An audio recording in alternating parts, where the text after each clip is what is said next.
ನಮಸ್ಕಾರ.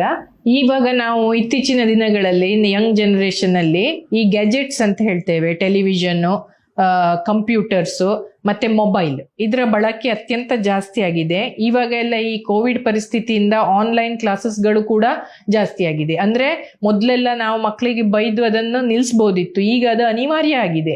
ಅವರಿಗೆ ಎಜುಕೇಶನಿಗೆ ಅದು ಇಂಪಾರ್ಟೆಂಟ್ ಆಗಿದೆ. ಅದಕ್ಕೋಸ್ಕರ ಹಲವಾರು ಪೋಷಕರು ನಮ್ಮ ಹತ್ರ ಬಂದು ಕೇಳ್ತಾರೆ, ಮೇಡಮ್ ಇದರಿಂದ ಏನು ಕಣ್ಣಿಗೆ ಪೆಟ್ಟಾಗ್ತದೆ, ಏನು ತೊಂದರೆ, ಏನು ಪ್ರಿಕಾಷನ್ಸ್ ನಾವು ತಗೊಳ್ಬೇಕು, ಮುಂಜಾಗ್ರತೆ ಕ್ರಮಗಳೇನು, ಅಥವಾ ಅದಕ್ಕೆ ಏನು ಸಲಹೆಗಳು, ಅದಕ್ಕೆ ಏನಂತ ಕೇಳ್ತಾರೆ. ನಾನು ಹೇಳುವುದಿಷ್ಟೇ, ಯಾವುದೇ ಒಂದು ಈ ಲೈಟೆಡ್ ಆಬ್ಜೆಕ್ಟ್, ಗ್ಯಾಜೆಟ್ಸ್ ಅಂದ್ರೆ ಏನು, ಅದರಿಂದ ಲೈಟ್ ಬರ್ತದೆ. ಆ ಲೈಟ್ ನಿಮ್ಮ ಕಣ್ಣಿಗೆ ತಾಗಿ ಅಲ್ಲ ಒಂದು ಫೋಟೋಫೋಬಿಯಾ ಅಂತೇಳಿ ಹೇಳ್ತೇವೆ, ಆ ಥರದಲ್ಲಿ ನಿಮಗೆ ಅದು ತೊಂದರೆ ಕೊಡ್ತದೆ. ಮತ್ತು ಇನ್ನೊಂದಂದ್ರೆ ಮೇನ್ ಡ್ರೈನೆಸ್. ಕಣ್ಣು ಉಂಟಲ್ಲ, ನಾವು ಯಾವುದೇ ಗ್ಯಾಜೆಟ್ ಅನ್ನು ನೋಡುವಾಗ ಕಣ್ಣು ಹೀಗೆ ಬ್ಲಿಂಕ್ ಮಾಡದೆ ನೇರವಾಗಿ ನೋಡ್ತಾನೆ ಇರ್ತೇವೆ. ಅದರಿಂದ ನಮ್ಮ ಕಣ್ಣಿನ ನೀರು ಆರಿ ಹೋಗ್ತದೆ. ಆರಿ ಹೋದಾಗ ಏನಾಗ್ತದೆ, ನಮಗೆ ಕಣ್ಣಿಗೆ ಇರಿಟೇಷನ್ ಆಗ್ತದೆ. ಇರಿಟೇಷನ್ ಆದಾಗ ಪುನಃ ನೀರು ಬರ್ತದೆ, ಆದರೆ ಆ ನೀರಿನಲ್ಲಿ ಸೋಡಿಯಂ ಅಂಶ ಜಾಸ್ತಿ ಇರ್ತದೆ. ಅದು ಪುನಃ ನಿಮ್ಮ ಕಣ್ಣಿಂದ ನೀರನ್ನು ಎಳಿತದೆ. ಅಂದ್ರೆ ಒಂಥರ ವಿಷಿಯಸ್ ಸರ್ಕಲ್ ಆಗ್ತದೆ. ಅದು ಕಣ್ಣು ಡ್ರೈ ಆಗ್ತದೆ, ಕಣ್ಣಿನಿಂದ ನೀರು ಬರ್ತದೆ, ಆ ನೀರಿನಲ್ಲಿ ಸೋಡಿಯಂ ಜಾಸ್ತಿ ಇರ್ತದೆ ಮತ್ತು ಕಣ್ಣಿಂದ ಅದು ನೀರನ್ನು ಎಳಿತದೆ.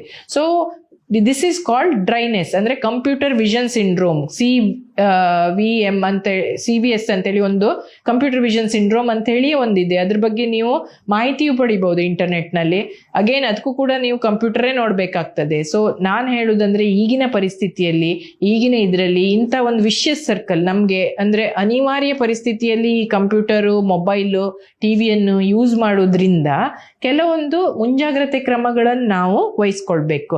ನಾನೇನು ಹೇಳುದಂದ್ರೆ, ಕಂಪ್ಯೂಟರನ್ನು ನೋಡುವಾಗ ನೀವು ಹೆಚ್ಚಾಗಿ ಕಂಟಿನ್ಯೂಸ್ 2 ಗಂಟೆ ಮೇಲೆ ಅದನ್ನು ನೋಡಬಾರ್ದು. ಇನ್ಫ್ಯಾಕ್ಟ್ ಅವ್ರು ಹೇಳ್ತಾರೆ ರೂಲ್ ಆಫ್ 20 ಅಂತೇಳಿ ಹೇಳ್ತಾರೆ. ಅಂದರೆ ಎವ್ರಿ 20 ಮಿನಿಟ್ಸಿಗೆ ನಾವು 20 seconds we should look 20 feet ಅವೇ ಅಂತೇಳಿ ಹೇಳ್ತೇವೆ. ಅಂದರೆ 20 ನಿಮಿಷಕ್ಕೊಮ್ಮೆ 20 ಸೆಕೆಂಡು ನಾವು 20 ಫೀಟ್ ಅವೇ ನೋಡಿದರೆ ನಿಮ್ಮ ಕಣ್ಣಿಗೆ ನೀವು ಒಂದು ಬ್ರೇಕ್ ಕೊಟ್ಟಾಗೆ ಆಗ್ತದೆ ಅಂತೇಳಿ ಹೇಳ್ತಾರೆ. ಅದು ಒಂದು.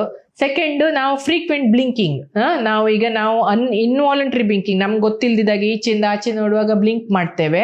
ಬಟ್ ಕಂಪ್ಯೂಟರ್ ನೋಡುವಾಗ, ಮೊಬೈಲ್ ನೋಡುವಾಗ ನಾವು ಒಂದೇ ಸಮನೆ ವಿದೌಟ್ ಬ್ಲಿಂಕಿಂಗ್ ನೋಡ್ತೇವೆ.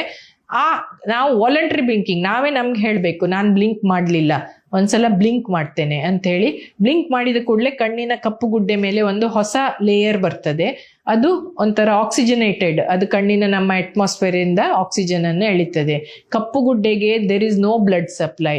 ಅದಕ್ಕೆ ಏನು ಅದರದ್ದು ನ್ಯೂಟ್ರಿಷನ್ ಅಂದ್ರೆ ನಮ್ಮ ಪರಿಸರದಲ್ಲಿರುವ ಆಕ್ಸಿಜನ್. ನಾವು ಪ್ರತಿ ಸಲ ಕಣ್ಣು ಮುಚ್ಚಿ ತೆಗೆದಾಗ ಒಂದು ಲೇಯರ್ ಆಫ್ ಟಿಯರ್ ಫಿಲ್ಮ್ ಬರ್ತದೆ ನಮ್ಮ ಕಣ್ಣೆದ್ರು, ಅದು ಆಕ್ಸಿಜನ್ ಅನ್ನು ಅಟ್ಮಾಸ್ಫಿಯರ್ ಇಂದ ಎಳಿತದೆ.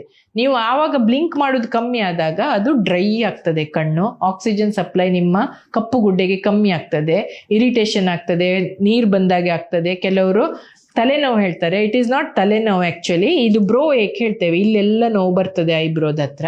ಇದೆಲ್ಲವೂ ನಿಮ್ಮ ಈ ಗ್ಯಾಜೆಟ್ಗಳಿಂದ ಆಗುವ ದುಷ್ಪರಿಣಾಮಗಳು. ಒಂದನೇದಾಗಿ ನಾನು ಹೇಳಿದಾಗೆ ರೂಲ್ ಆಫ್ 20 ಅನ್ನು ಫಾಲೋ ಮಾಡಿ. ಮತ್ತೆ ಕಣ್ಣು ವಾಲಂಟ್ರಿ ಬ್ಲಿಂಕಿಂಗ್, ನೀವಾಗಿ ಕಣ್ಣನ್ನು ಮಧ್ಯ ಮುಚ್ಚಿ ತೆಗೀರಿ. ಮತ್ತೆ ಕೆಲವೊಂದು ಈಗ ನಾವು ಆರ್ಟಿಫಿಷಿಯಲ್ ಟಿಯರ್ಸ್ ಅಂತ ಹೇಳ್ತೇವೆ, ಕಣ್ಣನ್ನು ಮಾಯ್ಸ್ಟ್ ಮಾಡಲಿಕ್ಕೆ ಕೆಲವೊಂದು ಡ್ರಾಪ್ಸ್ಗಳಿದೆ, ಅದನ್ನು ನಾವು ಅಡ್ವೈಸ್ ಮಾಡ್ತೇವೆ. ಅದನ್ನು ಮಧ್ಯದಲ್ಲಿ ಹಾಕ್ತಾ ಇದ್ರೆ ಕಣ್ಣಿಗೆ ಒಂದು ಸ್ವಲ್ಪ ನೀವು ಏನು ರಿಫ್ರೆಶ್ ಮಾಡಿದಾಗೆ ಆಗ್ತದೆ ಕಣ್ಣಿಗೆ.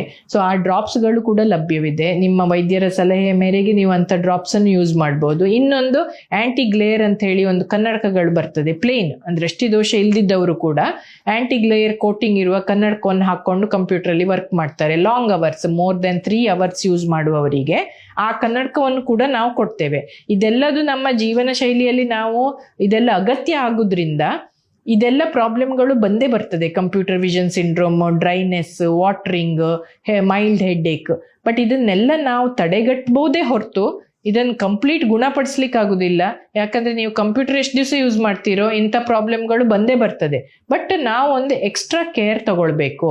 ನಾ ಹೇಳಿದಾಗ ಈ ಎಲ್ಲ ಸಲಹೆಗಳನ್ನು ಮಾಡಿದ್ರೆ ತಕ್ಕ ಮಟ್ಟಿಗೆ ನಾವು ಇದರಿಂದ ಆಗುವ ದುಷ್ಪರಿಣಾಮಗಳನ್ನು ಕಮ್ಮಿ ಮಾಡಬಹುದು.